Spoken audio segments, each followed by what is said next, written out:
మీ అందరికీ ముందుగా సామాజిక ఉద్యమాభివందనాలు. మేము వీసీకే పార్టీ జిలకర సినని పిలిచారు కానీ అన్న లేడు, వేరే కార్యక్రమంలో భాగంగా చెన్నైకి వెళ్ళడం జరిగింది. నరేంద్ర మోడీ, అమిత్ షా అనే ఇద్దరు నరహంతకులు వందల వేల మందిని గోద్రాలో పొట్టలు పెట్టుకున్న వాళ్ళు ఈరోజు నక్సలైట్లు నరహంతకులని ప్రచారం చేస్తూ ఉన్నారు. దుర్మార్గులు వీళ్ళు, ప్రజాస్వామ్య వ్యతిరేకులు. ఈ దేశంలో ఉన్నటువంటి సంపదని మొత్తం అంబానీ, అదానీ, గుజరాతీ పెట్టుబడిదారులకు కట్టబెట్టడం కోసం మాత్రమే ఈ రాష్ట్రంలో, ఈ దేశంలో ఉన్నటువంటి అమాయకమైనటువంటి ఆదివాసీ గిరిజనులకు నక్సలైట్లను ముద్రలు వేసి చంపుతా ఉన్నారు. నిజంగా నరేంద్ర మోడీ గొప్ప పైల్వాన్, 56 ఇంచుల ఛాతీ పైల్వాన్ కదా. పైల్వాన్ దగ్గర ఇంత పెద్ద టెక్నాలజీ ఉంది. నక్సలైట్లు అయితే కనుక ఇజ్రాయెల్ డ్రోన్లను పంపిస్తూ ఉన్నాం. మన నక్సలైట్లను పట్టుకొని రెడ్ హ్యాండెడ్గా కోర్టులో ప్రవేశపెట్టి శిక్షలేపి. కాబట్టి నరేంద్ర మోడీ ఎప్పుడైనా సరే ఇటంటే అటంటాడు, అటంటే ఇటంటాడు. ఇంతకుముందు వచ్చినటువంటి ప్రతిపక్ష నాయకులు చాలామంది మాట్లాడారు. అర్బన్ నక్సలైట్లను మాకు ముద్రలు వేస్తూ ఉన్నారు కదా. ఎన్టీ రామారావు గారు మా అన్నలు నక్సలైట్లు అన్నాడు. మా అన్నలు అంటే నక్సలైట్లు మా అన్నలు అన్నాడు. ఆయన కూడా అర్బన్ నక్సలైటేనా?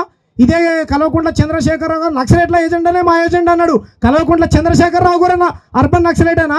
ఇదే రాష్ట్ర ముఖ్యమంత్రి రేవంత్ రెడ్డి గారు నక్సలైట్లు ఉంటే బాగుండన్నాడు. మరి ఈయన కూడా అర్బన్ నక్సలైట్లనా? వీళ్ళందరూ కూడా చంపాలనుకుంటున్నారా? బీజేపీ నాయకులు చెప్పాలి ఖబర్దార్. నరేంద్ర మోడీ, నువ్వు ప్రజాస్వామ్య వ్యతిరేకివి.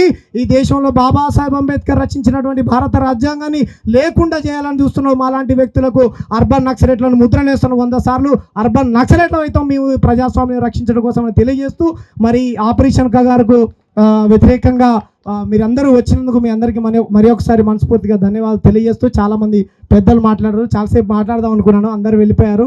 సోషల్ మీడియా వేదికగా వాయిస్ వెళ్తుందనే ఉద్దేశంతోనే. Thank you. జై భీమ్, జై భారత్, జై భారత రాజ్యం. ధన్యవాదాలండి. ధన్యవాదాలు.